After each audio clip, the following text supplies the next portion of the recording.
Então, olá a todos e a todas. Vamos aqui para a nossa terceira live, né, da disciplina Matemática 2. E nós temos hoje como propósito apresentar para vocês as funções vetoriais, tá bom? E aí, dentro dessas funções vetoriais, nós temos alguns tópicos a serem trabalhados aqui, tá bom? Dentro da disciplina Matemática 2. Então, nos tópicos da aula de hoje, a gente vai abordar o que são funções vetoriais, algumas operações com funções vetoriais, a ideia de limite e continuidade, a ideia de derivada e a ideia de integral, trabalhando dentro desse aspecto, né, de funções vetoriais, tá bom? Então, querendo ou não, a gente vai tentar fazer esse alinhamento com aquilo que vocês viram na matemática 1, né, como sendo um suporte aqui para a gente gerar esse conhecimento aqui dentro das funções vetoriais. E aí, o que são funções vetoriais, né? Em geral, uma função é uma regra que associa cada elemento de seu domínio a um elemento em seu conjunto imagem, ou seja, aquilo que a gente aprendeu lá no ensino médio, digamos assim, no finalzinho do ensino fundamental, que é uma função, né? Normalmente se define função lá como sendo a relação entre dois conjuntos, né? De tal forma que para todo elemento do primeiro conjunto, esse elemento tem que estar associado a um único elemento do outro conjunto. Dizer isso é dizer que esse elemento do domínio tem uma imagem no contradomínio, tá bom? Então, nosso objetivo é exatamente trabalhar com essa ideia, porém, com essa ideia aqui dentro, né, dos aspectos vetoriais. Então, o que vai interessar para a gente é, para a aula de hoje, função vetorial. Então, uma função vetorial é uma função cujo domínio é um conjunto de números reais, beleza, mas a imagem agora é um conjunto de vetores. Por isso o nome de funções vetoriais. Nós iremos associar números reais a vetores. Então, dessa forma, né, estamos interessados em funções R cujos valores são tridimensionais. Isso significa que para todo número real t no domínio dessa função R, vai existir um único vetor no espaço tridimensional denotado por R de t. Então, essa é a definição de função vetorial, tá bom? É uma relação que vai associar agora números reais a vetores no espaço tridimensional. E aí nós temos, por conseguinte, o seguinte: vetoriais. Vamos imaginar agora o seguinte, né?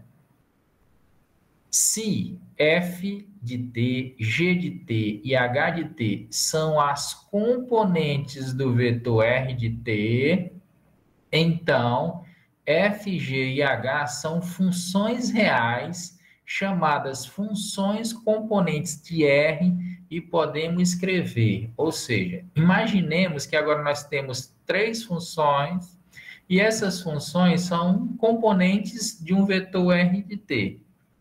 Então, tais funções são chamadas funções componentes dessa função r de t, e nós podemos escrever ela na seguinte forma vetorial, né? Ou seja, minha r de t vai ser o vetor formado pelas componentes f de t, g de t e h de t, que são funções, ou também eu posso escrever essa minha r de t como sendo f de ti mais g de tj mais h de tk, que é a forma também que nós usamos para escrever vetores. Usamos a letra T para denotar a variável independente, porque ela representa o tempo na maioria das aplicações vetoriais. Então, quando se trabalha com aplicações vetoriais, né, essa variável independente t, ela vai indicar muitas das vezes tempo. Então, é legal que a gente trabalhe já com essa variável no aspecto de direcionar a ideia de tempo, para quando vocês tiverem aplicações dessas funções vetoriais em uma outra disciplina específica do curso de Química que vocês estão cursando, tá bom? Então, vocês já tenham esse direcionamento e esse entendimento, tá bom? E aí, prosseguindo, né? Dentro desses aspectos vetoriais, nós temos algumas operações com funções vetoriais. Muitas dessas operações, para não dizer todas, vocês tiveram, acredito eu, a oportunidade de terem visto, né, na geometria analítica, ou então na álgebra linear, em alguma situação aí específica do curso de vocês. Então, mas vale a pena a gente salientar essas operações com essas funções vetoriais, né? Que operações são essas? Vamos lá. Dadas as funções, imagine eu tenho uma função vetorial aqui, ó, f de t igual a f de 1ti, mais um f de 2t de j, mais um f de 3t de k, e eu tenho uma g de t agora como sendo g1 de ti, g2 de tj, g3 de tk, tá bom? Todas essas funções definidas para t pertencendo a um intervalo. E aí são designadas, são definidas as seguintes operações. Por exemplo, a operação A. Como é que eu vou calcular a norma, né, dessa função f de t? Então, essa f de t vai ser a raiz quadrada de f de 1t ao quadrado, mais f de 2t ao quadrado, mais f de 3t ao quadrado. A soma e a diferença, ou seja, soma e subtração de funções vetoriais. Como é que eu faço? Faço tal qual a gente faz com operações de vetores. A gente vai somar, ó, a primeira componente de f de t com a primeira componente de g de t, ó, por isso que aparece aqui, ó, somar ou subtrair, né? Se for soma, você vai somar, óbvio. Diferença, você vai fazer a subtração. E aí, dessa forma, para as outras componentes. Por exemplo, f de 2tj com g de 2tj, f de 3tk com g de 3tk, tá bom? E aí, nós temos exatamente isso para adição e para subtração de funções vetoriais, tá bom? Essa daqui é a famosa multiplicação vetorial. E aí, como é que a gente faz essa multiplicação vetorial? Nós colocamos as componentes I, J, K, né? E aí escrevemos os componentes de cada uma das funções aqui dentro do determinante e igualamos isso a uma H de t. Isso aqui vai nos dar uma outra função vetorial. Então, a multiplicação vetorial de duas funções vetoriais também é uma outra função vetorial, obtida fazendo o quê? Resolvendo esse determinante de ordem 3, tá bom? Daqui a pouco a gente vai fazer, na sequência da aula, melhor dizendo, a aplicação dessas operações, tá bom? A operação que está no item D aqui é exatamente o produto escalar vetorial. E o que é o produto escalar vetorial em funções vetoriais? É você pegar a primeira componente, ó, f de 1t, multiplicar com g de 1t, isso aqui, ó, essa primeira com essa primeira, somar com f de 2t vezes g de 2t, ou seja, essa daqui vezes essa, mais f de 3t vezes g de 3t. Esse aqui é o famoso produto escalar vetorial, né? E podemos também ter uma função S de t multiplicando uma função vetorial.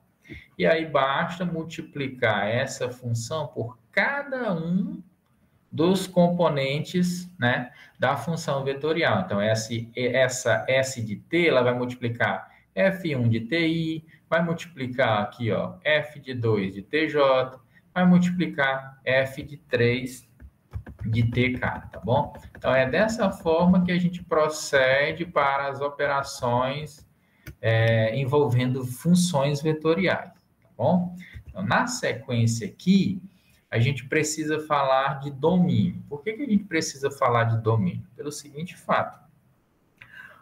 O que é o domínio de uma função? O domínio de uma função representa exatamente aqueles valores em que a função, ao atribuir determinado valor, pode gerar uma imagem. Bom, trazendo lá para o que era o ensino, que a gente viu como função no ensino médio.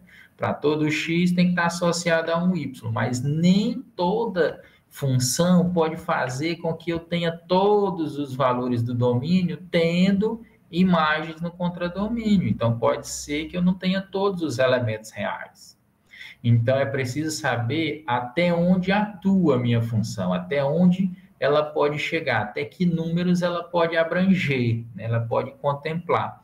Então, isso é o que nós chamamos de domínio de uma função, ou seja, até onde eu posso chegar, até que valores numéricos eu posso usar para encontrar imagens de uma função. Então, pensando dessa forma, a gente pode trazer isso também aqui para as funções vetoriais, tá bom? Então, quando se fala em domínio de funções vetoriais, a gente vai iniciar com o seguinte exemplo. Imaginemos que nós tenhamos aqui uma função vetorial r de t, onde essa r de t ela está representada por essas três componentes vetoriais. T ao cubo, ln de 3 menos t e a raiz quadrada de t. Então, eu tenho aqui t elevado à terceira potência, o logaritmo natural de 3 menos t, e a raiz de t. Então, as funções componentes são quem aqui desse vetor? É o f de t, que é t ao cubo, é a g de t, que é ln de 3 menos t, e a h de t, que é a raiz de t. Essas três componentes formam essa função vetorial r de t. Então, pela convenção usual, o domínio de R é constituído por todos os valores de T para os quais a expressão R de T está definida. O que isso quer dizer, professor? Quer dizer o seguinte, porque eu preciso saber quais são os valores de T dentro das componentes da função vetorial que faz com que essa R de t seja definida. O que é essa R de t está definida? É exatamente eu poder utilizar valores para o parâmetro t de tal forma que eu possa obter resultados. Se do contrário eu não puder encontrar resultados, essa minha R de t não estará definida para esses valores, tá bom? Para ficar bem claro, por exemplo, as expressões t ao cubo, ln de 3 menos t e raiz de t são definidas quando, primeiro, 3 menos t tem que ser maior do que zero e t tem que ser maior do que ou igual a zero. Portanto, o domínio dessa função vetorial r de t é o intervalo fechado em 0 e aberto em 3. Professor, não entendi ainda por que esse é o domínio. Eu vou explicar para vocês. Primeiro, na expressão t ao cubo, eu não tenho nenhum problema. Como assim não ter nenhum problema? Ou seja, para qualquer valor real que eu substituir o t aqui, eu vou encontrar um outro valor real. Feito? Já para... Depois eu vou falar dessa aqui. Deixa eu falar dessa outra que é mais simples. Já, por exemplo, raiz de t, eu tenho alguns problemas. Por quê? Porque se esse t for um número real negativo, eu não vou poder encontrar raiz, não vou poder encontrar um número real associado à raiz desse número negativo. Por exemplo, se o t for igual a menos 1, quem é a raiz quadrada de menos 1? Ora, essa raiz quadrada de menos 1, ela não vai pertencer aos reais, tá bom? É óbvio que vai ser um número complexo, enfim, mas não é o nosso caso, porque a gente está trabalhando com funções de variáveis reais, né? funções de várias variáveis, mas essas variáveis são números reais. Então, aqui eu não posso ter número negativo. Então, se eu não posso ter número negativo, porque eu não vou encontrar como resposta um número real, então minha função para determinados números, ela não vai poder ser definida. Então, isso é o que nós chamamos de domínio. Então, nesse caso, né? Nesse caso, o que que vai acontecer? Esse caso vai acontecer de eu ter exatamente valores para t maiores do que ou igual a zero. Por quê? Porque a raiz quadrada de zero é zero.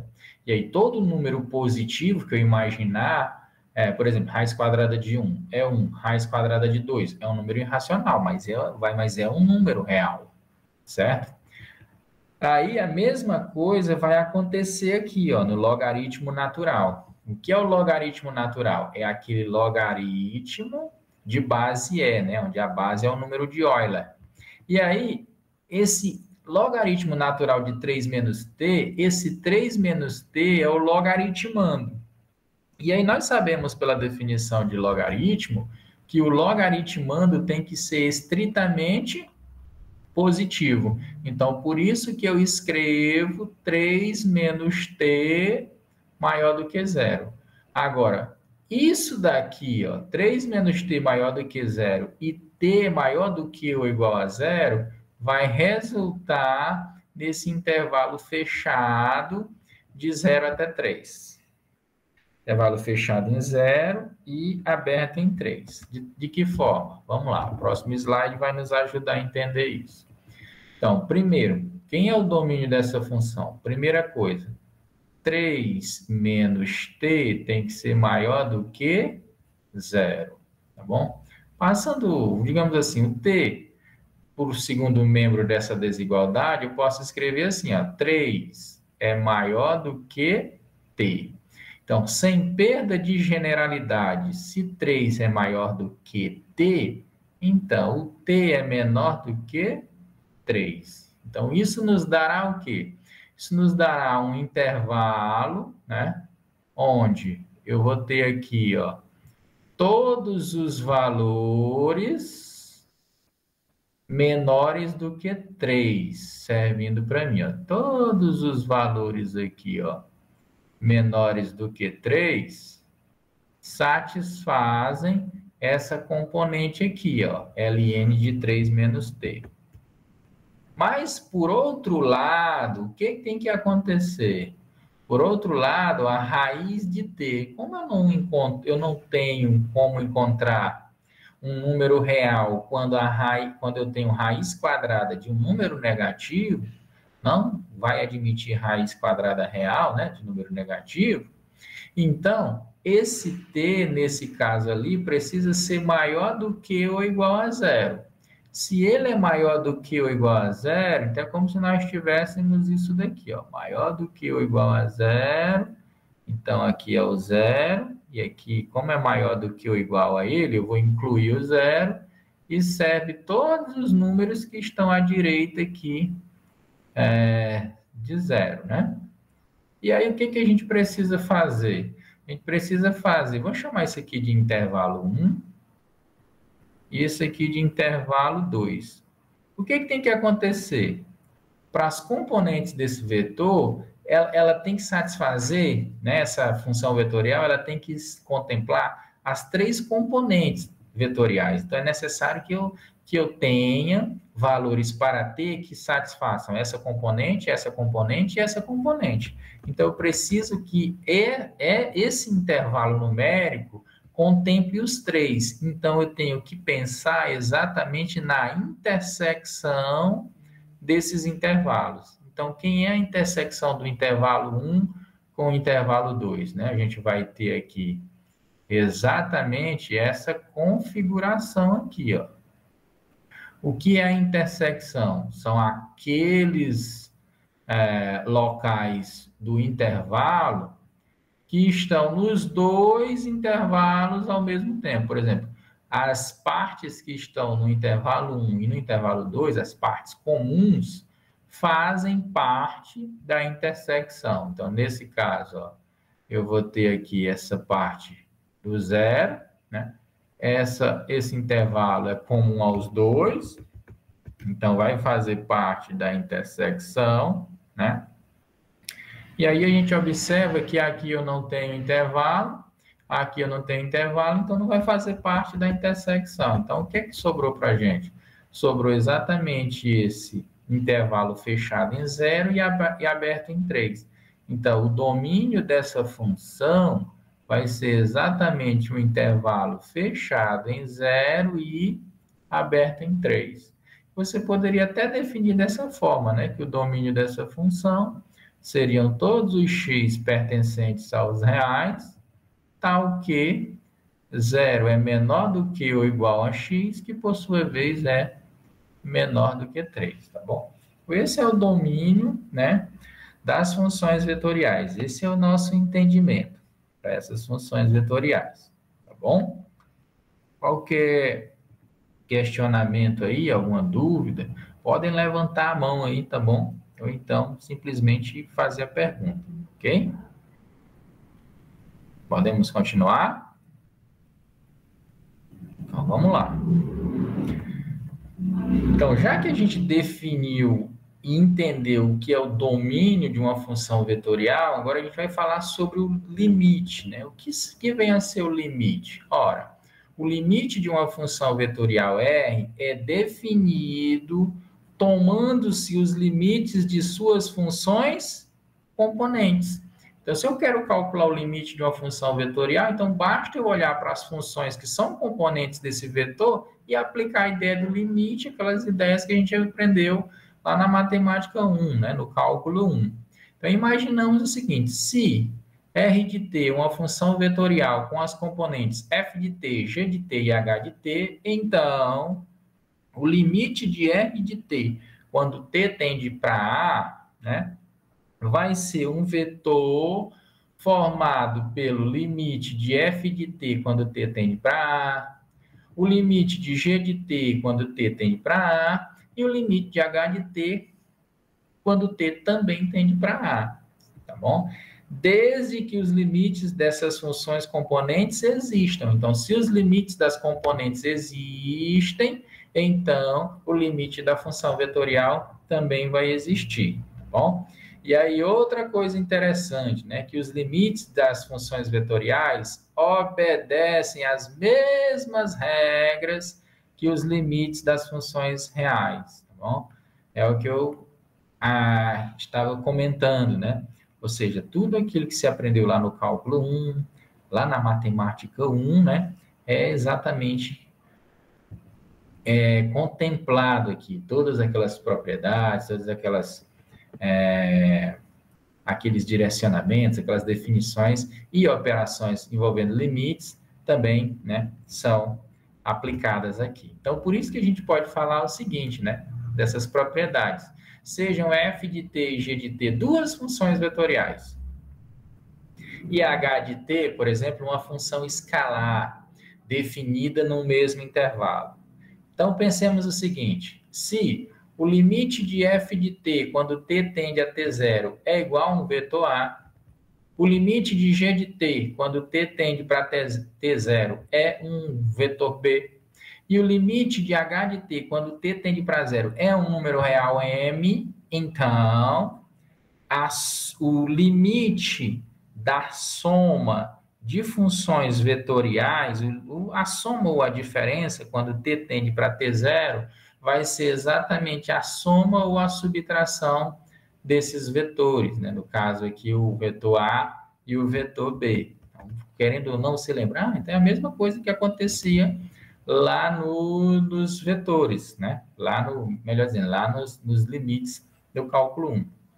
B, o limite, né, do produto escalar de duas funções vetoriais, quando t tende para t0, é também o produto escalar vetorial dos vetores A e B. O limite da multiplicação vetorial das funções vetoriais f de t e g de t, quando t tende para t0, também vai ser a multiplicação vetorial dos vetores A e B.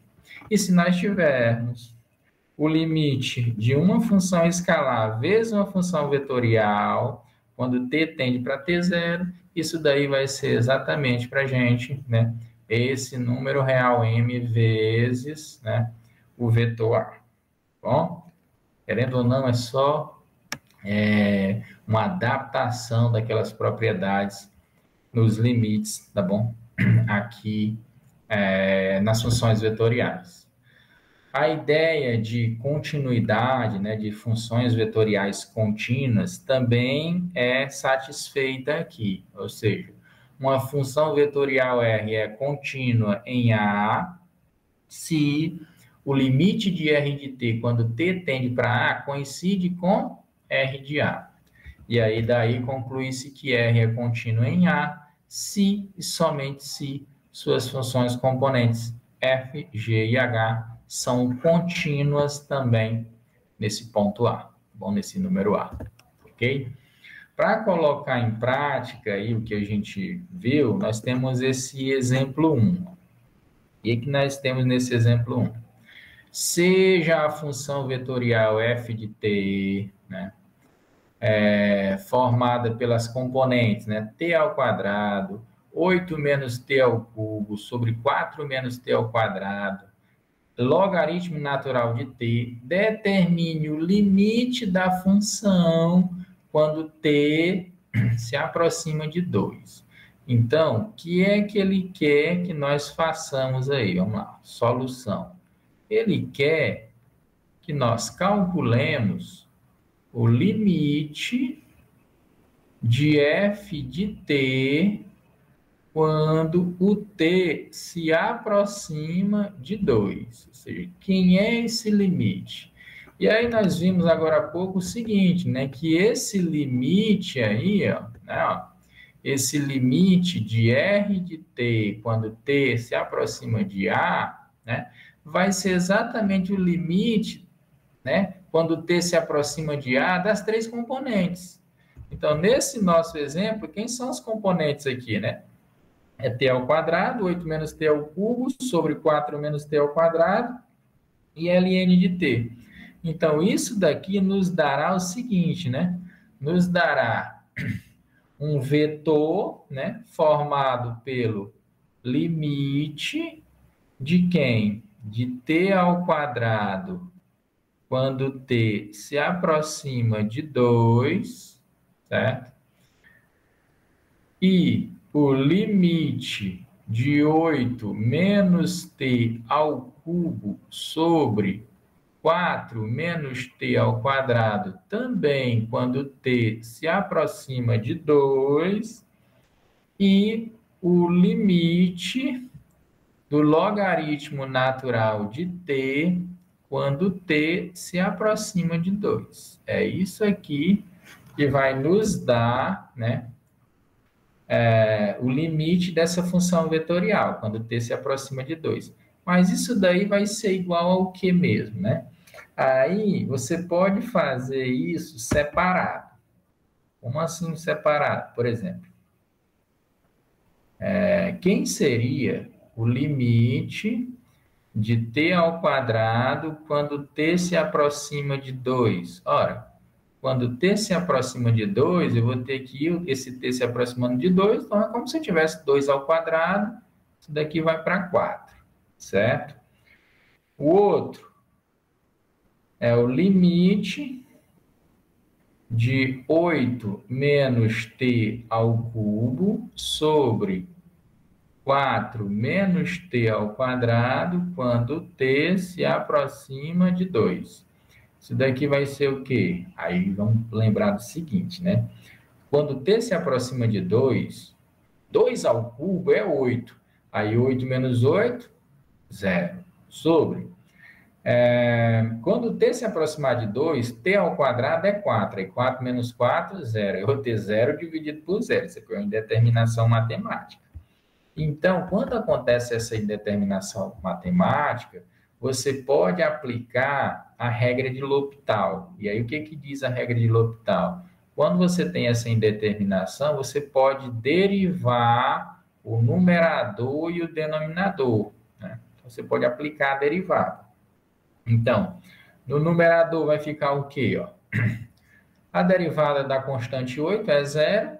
Então, menos a derivada de t ao cubo. Quem é a derivada de t ao cubo?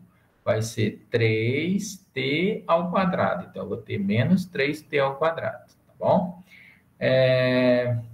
Embaixo, você vai derivar também, que é a derivada do número 4, que é a derivada da constante é zero, então vai ficar menos a derivada de t ao quadrado, que é 2t. Aí, menos com menos aqui vai ficar positivo, né? Então, vamos lá. Quando o t se aproximar de 2, 2 ao quadrado, 4 vezes 3, 12. Então, essa expressão aqui, ó, vai se aproximar de 12. Tá bom? Aqui no numerador, essa expressão vai se aproximar de 12. Ao passo que aqui no denominador, no caso, menos 12, né? Menos 12. Isso aqui vai se aproximar de menos 12. Quando t se aproximar de 2, aqui no denominador, vai se aproximar de menos 4. Então, menos 12 dividido por menos 4, isso daí vai ser igual a 3, tá bom? Então, esse limite, ele vai para o número 3, certo? Aí, a outra que falta aí é quem? É o limite do logaritmo natural de t, quando esse t se aproxima de 2. Isso daí vai ser exatamente quem para a gente? O logaritmo natural de 2. Basta substituir o t por 2. Então, quem são aí as componentes, né, desses limites? Nós encontramos quem? 4, o 3 e ln de 2. Então, aqui, ó, tá bom? É o limite, isso daqui representa exatamente o limite da função vetorial f de t quando t se aproxima de 2, tá bom? Alguma pergunta, pessoal?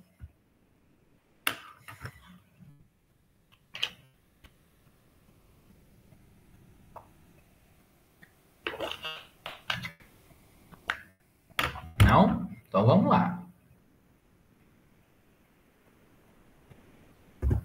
Agora, a gente pode fazer esse exemplo 2. Aí, o que que nós temos nesse exemplo 2? Ó? No exemplo 2, nós temos, ó, sejam as funções, as funções vetoriais, né? F de t igual a e elevado a 2t, ln de t mais 1, 3t, e a função vetorial g de t igual ao seno de 2t, 2t mais 1, t mais 1 ao quadrado, calcule o limite, né, do produto escalar, né, ou seja, da multiplicação do produto escalar vetorial de f de t por g de t quando t tende para 2, né? E aí, a gente vai recorrer a essa propriedade aqui, ó. Por isso que eu disse para vocês que a gente ia usar ela. A gente vai usar essa propriedade aqui, ó, né? Para multiplicar, né, fazer o produto escalar vetorial, a gente vai multiplicar cada uma das componentes. Ó, f de 1t com g de 1t, então eu vou multiplicar esse aqui com esse aqui. E somar com a multiplicação desse com esse. E somar com a multiplicação desse com esse, tá bom? Para que a gente consiga calcular esse limite. Então, nosso objetivo, ou seja, a solução aqui para esse exemplo 2 é calcular o limite, né, de f de t, dessa função vetorial f de t, pela função vetorial g de t, né, ou seja, o produto escalar vetorial, isso quando t tende para 2, se aproxima de 2. Então, inicialmente, a gente vai calcular, né, esse produto escalar vetorial. Então, nós podemos escrever assim, ó, vai ser o limite, quando t se aproximar de 2, de quem? De f de 1 de t, vezes g1 de t, mais f de 2 de t, vezes g2 de t, né? Mais f3 de t, vezes g3 de t, tá bom? Então, vamos calcular esse limite. Isso aí vai ser igual a quem? Ao limite, quando t se aproximar de 2, quem é f1 de t vezes g1 de t, ó. Eu vou multiplicar e elevado a 2t vezes o seno de 2t. Então, isso daqui vai nos dar, vou colocar um parêntese aqui, tá bom? Vai nos dar e elevado a 2t vezes o seno de 2t, bom? Aí, mais.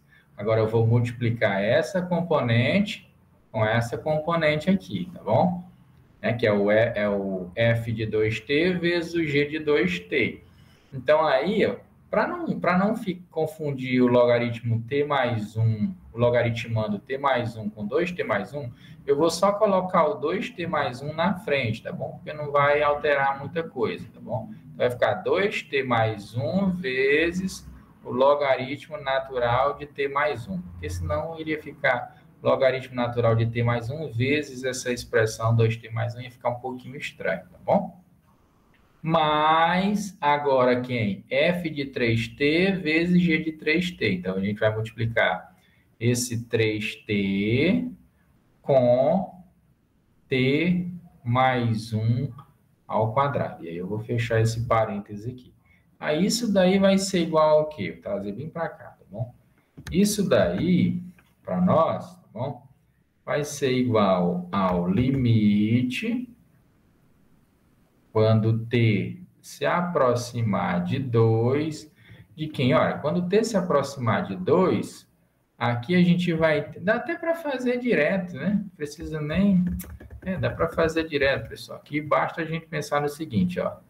Quando t se aproximar de 2, aqui vai ficar o quê? Vai ficar e elevado à quarta potência, né? Ó, porque vai ficar 2 vezes 2, vezes o seno de quanto, né?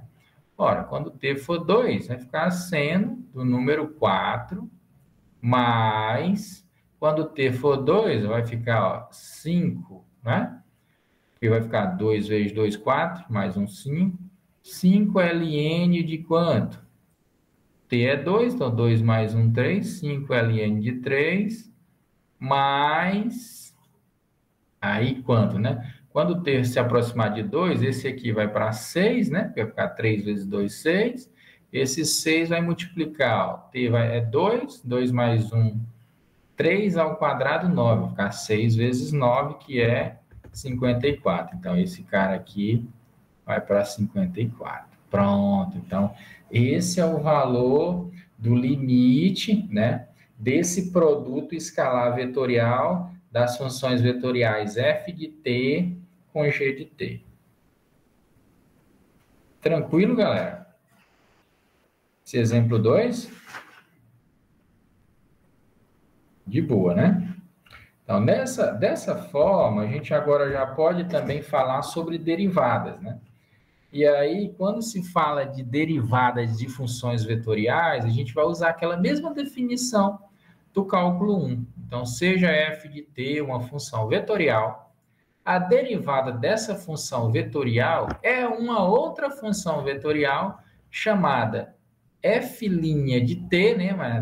A função vetorial linha de t, como sendo o limite de f de t mais ΔT menos f de t sobre ΔT, quando esse ΔT se aproxima de zero.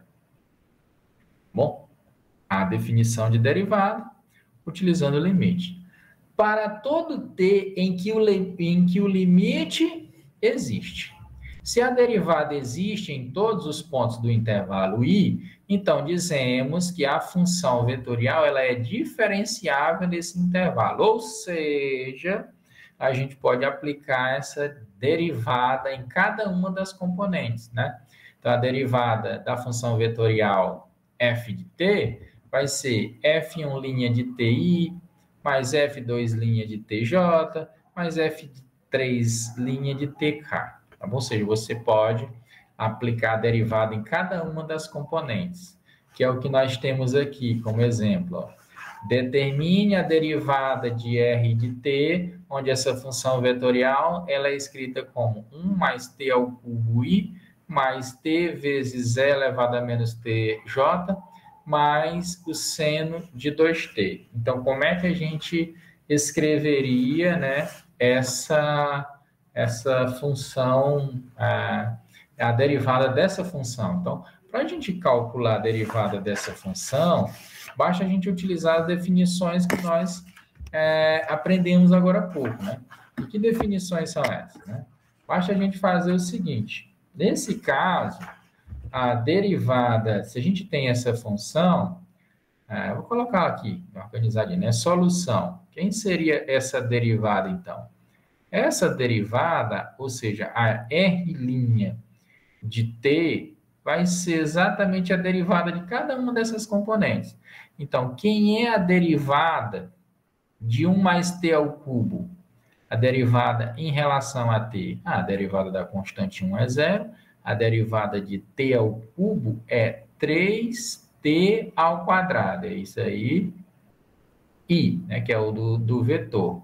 Mas, agora aqui, ó, eu tenho a derivada, tenho que calcular a derivada de t vezes e elevado a menos t. Aí eu tenho que lembrar do seguinte, ó, se eu tenho, sei lá, se eu tenho uma função u descrita como t vezes e a menos t, como é que eu derivo isso daí, né?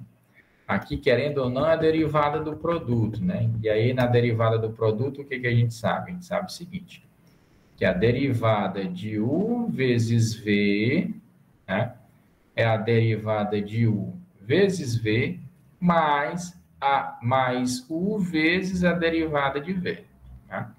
É a regra lá do produto, né? Lá do cálculo 1. Então, vamos aplicá-la, né? Vou escrever aqui no cantinho de novo, ou seja, a derivada do produto é a derivada da primeira vezes a segunda, mais a primeira vezes a derivada da segunda. Então, dessa forma, trazendo para cá, vamos lá. Vou colocar entre parênteses, tá bom? Quem é a derivada de t? A derivada de t vai ser 1. Então, vai ser 1 vezes, aí você repete a segunda, né? Então, 1 vezes e elevado a menos t. 1 vezes e elevado a menos t é o próprio e elevado a menos t, certo? Mas, agora eu vou repetir a primeira e multiplicar pela derivada da segunda, certo? Então, quem é a primeira? T. Vezes, quem é a derivada da segunda? A derivada de e elevado a menos t vai ser menos e elevado a menos t, né? Utilizando a regra da cadeia. Isso aqui, j, né? Mais a derivada do seno de 2t vai ser 2 cosseno de 2t, né? Utilizando também a regra da cadeia, k, beleza? Aí, dessa forma, dá para a gente ajeitar esse rascunho aqui, né? Dá para a gente escrever isso aqui como sendo 3t ao quadrado i mais... Aqui daria para fazer o quê? Daria para escrever e elevado a menos t e mais com menos, né? Porque o t tá multiplicando, né? Então, vai ficar menos t vezes e elevado a menos t, que multiplica j, mais 2 cosseno de 2tk. Ainda dá para a gente organizar escrevendo assim, né? 3t quadrado i mais, aí dá para colocar quem em evidência aqui? Dá para colocar e elevado a menos t em evidência. E aí nós vamos ter 1 menos t, né? Que multiplica e elevado a menos t, j, né? Certinho? Certinho. Mais 2 cosseno de 2t, k. Pronto. Esse aqui é o resultado, tá bom? Da derivada da função vetorial r de t igual a 1 mais t ao cubo i mais t e elevado a menos tj mais seno de 2t k. Bom? Então, a derivar essas funções, basta você proceder derivando parcialmente, digamos assim, né? Cada componente, utilizando aquelas regras, né, das derivadas lá do cálculo 1, seja a regra do produto, regra do quociente, regra da cadeia, né? E a regra do tombo, né? Como chamam em algumas situações. E aí, parte final é falar um pouco sobre integral de funções vetoriais. Então, a integral definida de uma função vetorial contínua RT pode ser definida, da mesma forma em que para a função real. Então, aquilo que valeu lá nas funções reais, vale aqui também nas funções vetorial. Exceto que a integral resulta em um vetor. A gente tem que salientar nesse sentido, né? Mas podemos expressar a integral de suas funções componentes, f, g e h, como segue. Ou seja, a gente vai também imaginar a integral das componentes. Então, a integral de r de t dt no intervalo de a até b, ou seja, a integral definida, vai ser igual ao limite do somatório de todos os r's de ti asterisco delta t e variando de 1 até n, que é a famosa soma de Riemann. Então, ela vale aqui também. E ela vai valer de tal forma que você vai poder aplicar isso nas funções f de ti asterisco, g de ti asterisco, h de ti asterisco, que são as componentes do vetor. Então, dessa forma, a gente pode escrever que a integral definida de r de t dt de a até b é quem? É a soma das integrais definidas f de t dt, g de t dt, h de t dt, no intervalo de a até b, guardadas as componentes i, j, k do vetor. Ou seja, você pode fazer essas integral de forma separada. Então, dessa forma, o exemplo 4 nos traz exatamente isso.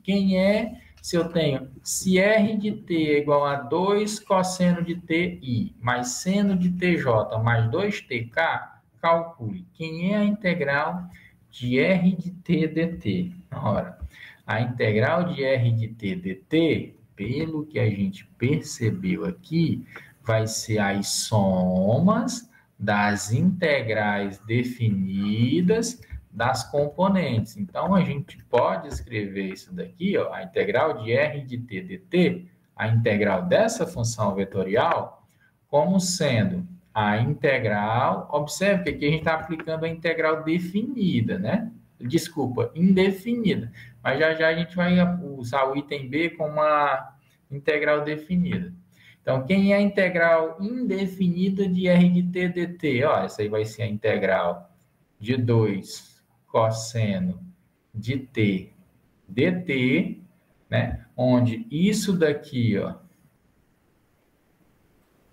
na componente i, mais a integral de seno de t dt j mais a integral de 2t dt componente k, que é igual. Aí, vamos lá. Isso daqui vai ser igual a quem? Aqui é uma constante, eu posso tirar do integrando, né? Então, vai ficar 2 vezes. Quem é a integral do cosseno? Ora, a integral do cosseno é seno. Então, vai ficar 2 vezes o seno de t, vezes o izinho, né? Aí, mais, quem é a integral do seno? A integral do seno é menos o cosseno. Então, vai ficar menos cosseno de t, né? J da componente do vetor. Aí, mais, quem é a integral de 2t? Ora, a integral de 2t é t ao quadrado, porque a derivada de t ao quadrado é 2t. Isso aqui é o componente k, certo? Mais a constante, tá bom? Essa constante aqui, da integral indefinida, vai ser uma constante formada pelas somas das outras constantes, né? C1, C2 e C3, porque aqui vai nos dar uma constante C1, aqui vai nos dar uma constante C2 e aqui vai nos dar uma constante C3. Então, essa soma das constantes vai resultar numa constante única, digamos assim, tá bom? E isso daqui é o que nós chamamos, né, de vetor constante. Então, isso aqui é um vetor constante de integração. Pronto. De integração. Beleza. Ok? O item B é, ó, se R de t é igual a 2 cosseno de ti mais seno de tj mais 2tk, calcula. Ou seja, a mesma função vetorial. Só que agora eu tenho uma integral, né, definida de 0 até π sobre 2. Quem é a integral de R de t dt? Olha, como a gente já fez essa conta, a gente só vai pegar aqui, ó. A integral vai ser o quê? Vai ser 2 seno de t, né? 2 seno de t i menos quem, ó? Cosseno de tj. Então, cosseno de t, vou ajeitar aqui, cosseno de tj, aí, mais t ao quadrado k, né? Ó, mais t ao quadrado k.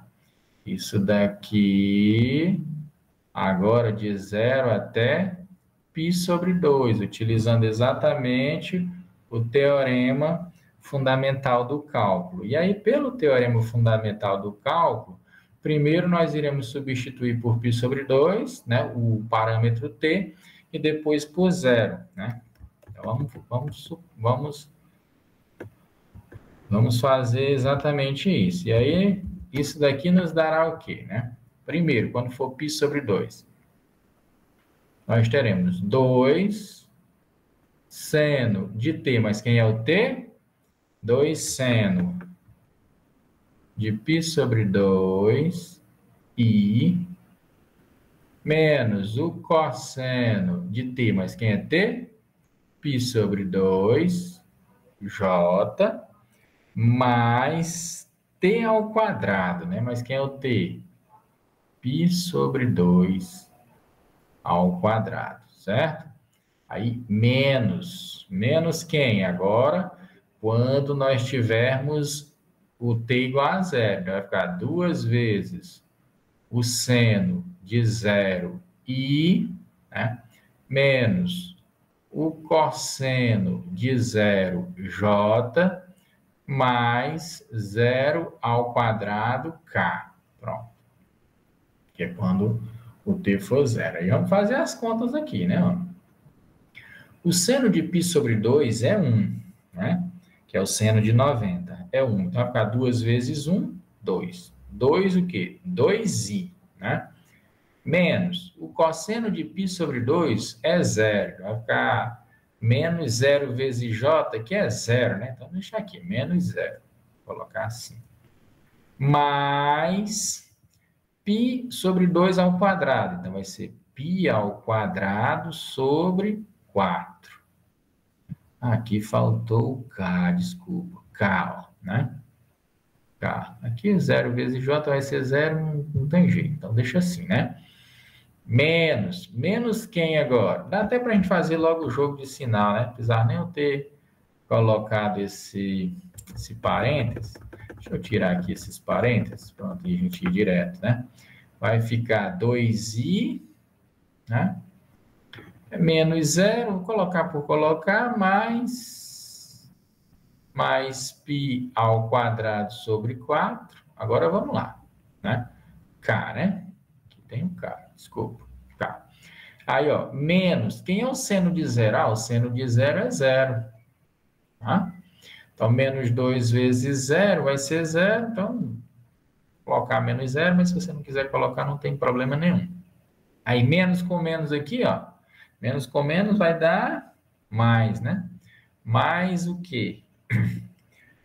Cosseno de zero. Quanto é o cosseno de zero? O cosseno de zero é 1. Então, vai ser mais uma vez o j. Então, vou escrever 1j. Pronto, tá aqui. Menos, né? Menos com mais vai dar menos. Zero ao quadrado é zero, então isso aqui é zero. Pronto. Aqui. Sobrou o que para a gente? Sobrou 2i, né? Mais 1j, mais π ao quadrado sobre 4, que multiplica k. Então, esse é o resultado dessa integral aí, tá bom? Dessa função vetorial, essa integral definida para o item B e a integral indefinida para o item A, tá bom? E aí, no mais, para a aula de hoje, tá bom? Nós tínhamos exatamente isso para ser comentado, tá bom? Alguma pergunta, algum comentário? Fiquem à vontade.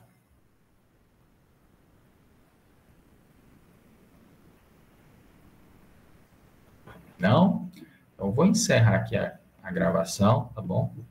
De antemão, abraço a todos aí, viu? E até